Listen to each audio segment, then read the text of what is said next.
really going down. It's about to go down now.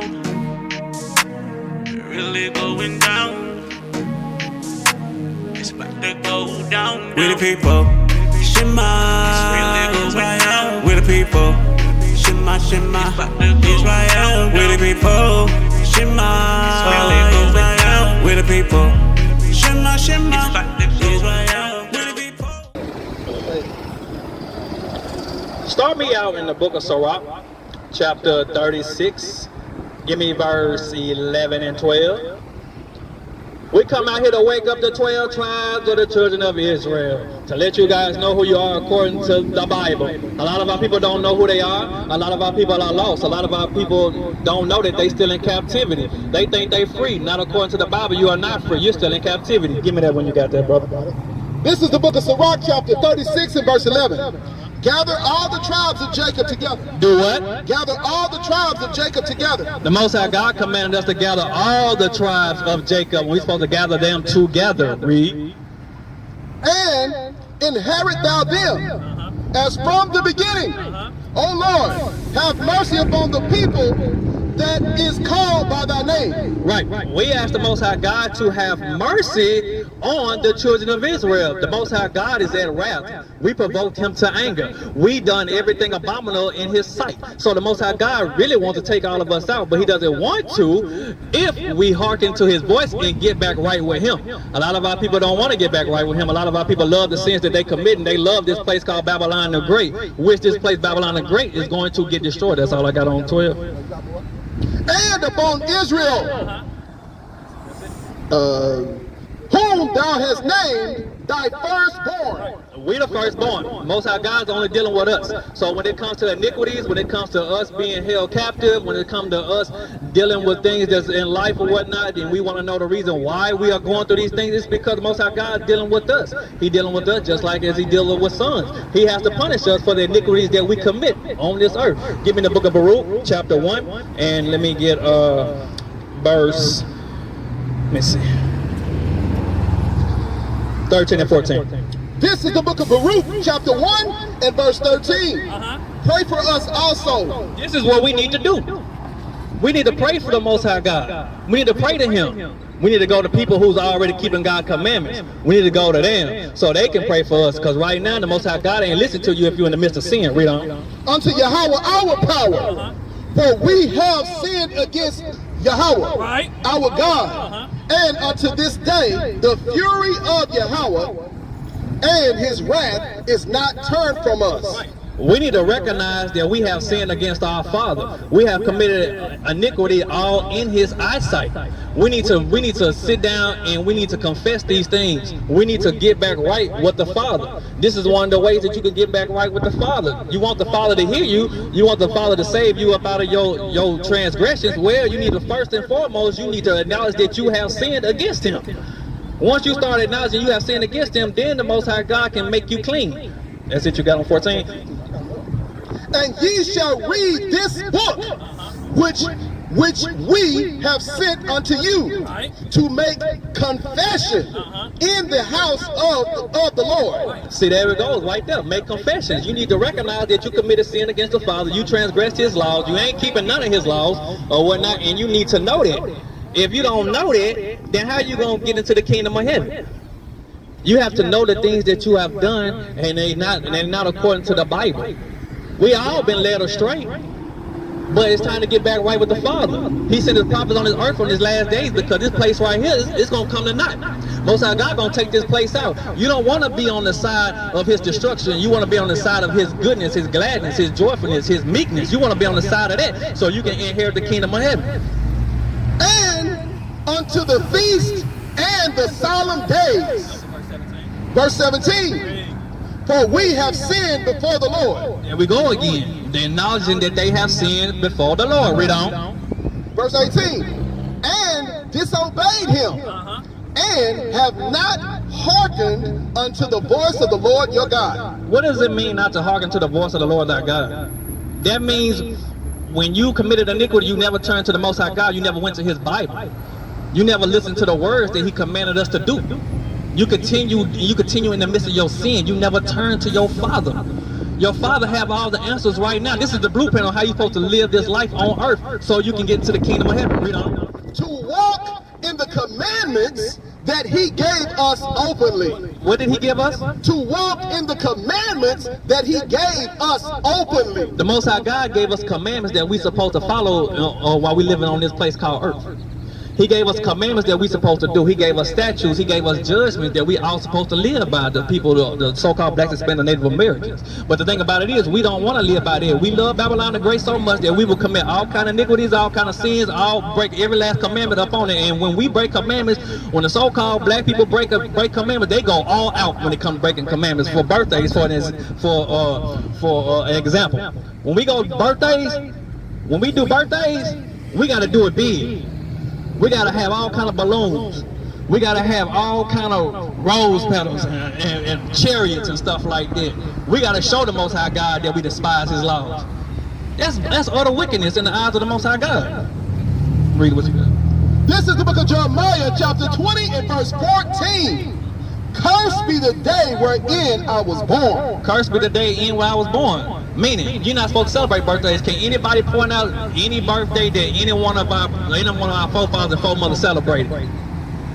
I challenge you. You can't find it. You want to know why you can't find it? Because it's something we're not supposed to do. When you celebrate birthday, that's called idolatry. You putting yourself before the Most High God. You looking at yourself as a God. The minute a person don't get a birthday gift, what do they say? What do they say? They get mad and upset. They feel like you forgot about them. Well, Most High God gets mad and upset when you sit up here and make yourself into a God. He's the only one true God, and Him we supposed to serve. We're not supposed to have no other gods before Him. That's in the commandments. That's all you got? Let not the day wherein my mother bore me be blessed. We're not supposed to bless that thing. Most High God didn't bless it, so why are you blessing it? Why are you sending congratulations on your birthday? You ain't supposed to be doing it in the first place. And a lot of people, man, if you ever notice and watch the news, a lot of people get murked on their birthday. A lot of people die on their birthday because there's utter wickedness in the eyes of the sight of the Most High God. That's all you got? I got more.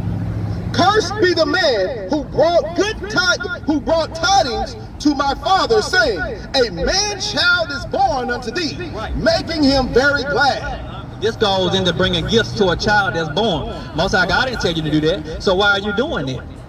That's a curse. You ain't supposed to do that. And what you're going to end up happening is you're going to probably end up cursing yourself, and you probably end up cursing your child in the process too, because we don't know the Most High God judgment. We don't know His punishments. When King David sinned against the Most High God, what did the Most High God do? He took out his firstborn. Did he not? The firstborn didn't do anything. The child didn't do anything. But the Most High God had to show His punishment. He had to show you, since you want to break my law, since you don't want to keep my commandments, since you want to do what you want to do, I'm going to take out your firstborn. How you love that? That's right. That's how the Most High God operates. That's how He works. That's right. In the book of Baruch, chapter 20, 1 and 20. No, 21. 1 and 21. Yeah, 1 and 21.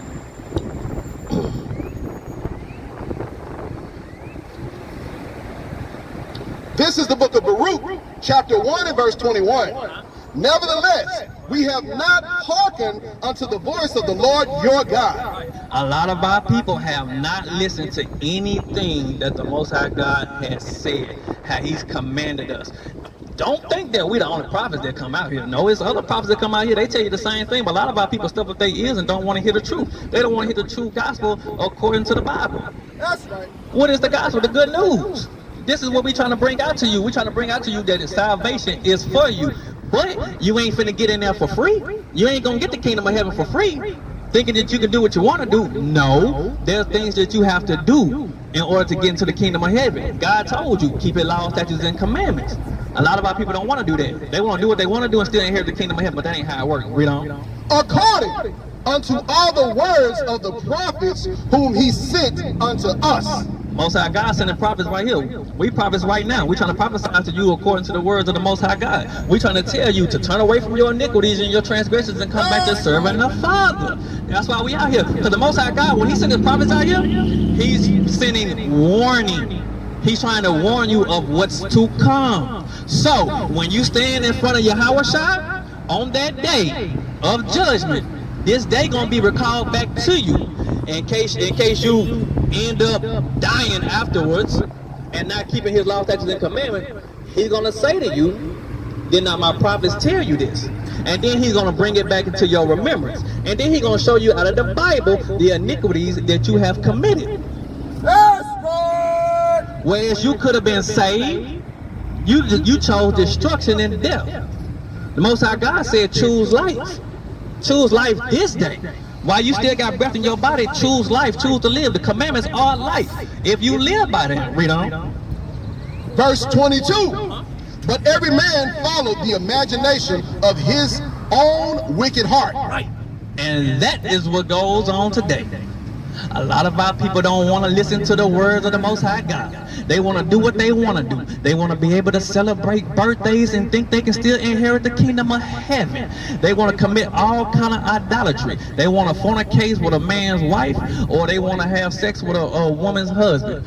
The thing about it is that's all sin. The Most High God is trying to warn you from those things. That's the reason why the prophets are out here bringing these things out. Because we want to see you guys saved.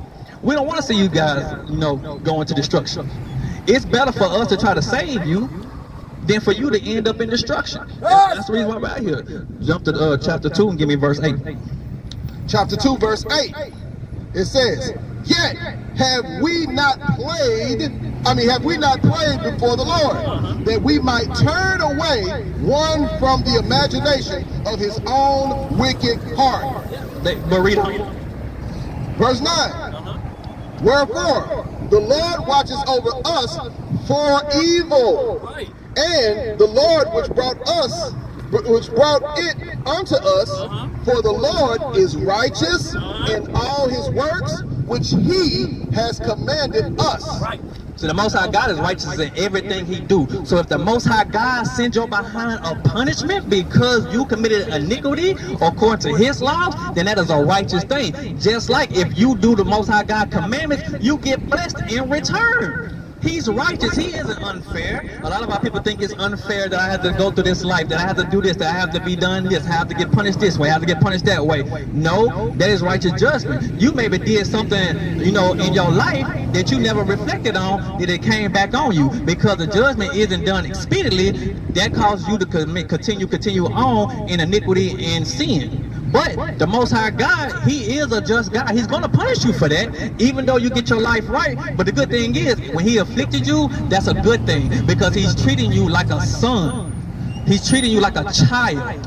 He's letting you know that you committed iniquity. I had to punish you for it, but yet you can get this kingdom of heaven because you're only going to be afflicted for a little while. Read on. Ecclesiastes chapter 8 and verse 11. Because sentence against an evil work is not executed speedily. So if you think that you can continue sinning and sinning and sinning because you haven't got any kind of punishment, any kind of judgment yet, read on. Therefore, the heart of the sons of men is fully set in them to do evil. That means that you're going to continue doing it anyway because you're thinking nothing going to happen to you. But on the contrary, my friend, you will be judged for everything that you do, whether it be good or whether it be bad. The Most High God is going to get you. Just because you can't see your punishment, your judgment yet, that doesn't mean that it's not going to happen. Read. This is Ecclesiastes chapter 12 and verse 13. Let us hear the conclusion of the whole matter. Fear God and keep his commandments, for this is the whole duty of man. Verse 14. For God shall bring every work into judgment with every secret thing, whether it be good or whether it be evil. The Most High God gonna expose that thing, whether it be good or whether it be evil. If you're trying to do things in secret, the Bible tells you the Most High God eyes are 10,000 times brighter than the sun. So that means just because you may not see it or nobody else that you know see it or whatnot, that don't mean the Most High God is not looking at you. So you would rather want to do good in the Most High God's eyesight rather than do evil, because you're going to be judged on either one. Like I said, you will much rather be on the Most High God's good side than to be on his bad side, because when it comes to being on his bad side, when you despise his laws, the only thing that's left is death. That's it, death and destruction. Read. This is the book of Sirach, Ecclesiasticus, chapter 3 and verse 24. For many are deceived by their own vain opinion, Many are deceived for their own vain opinion. Means you over there deceiving yourself, thinking that the Most High God ain't gonna route judgment to you. He gon' judge your behind. He gon' punish you. Why? Because earlier we read He's a righteous God. He's righteous in all His ways. So if you get punishment, you get punishment. If you get judgment, if you get judgment. If you get blessed, you get blessed. Everything that He do is righteous. And an evil suspicion has overthrown their judgment. Come, give me the Baruch 3 and 8.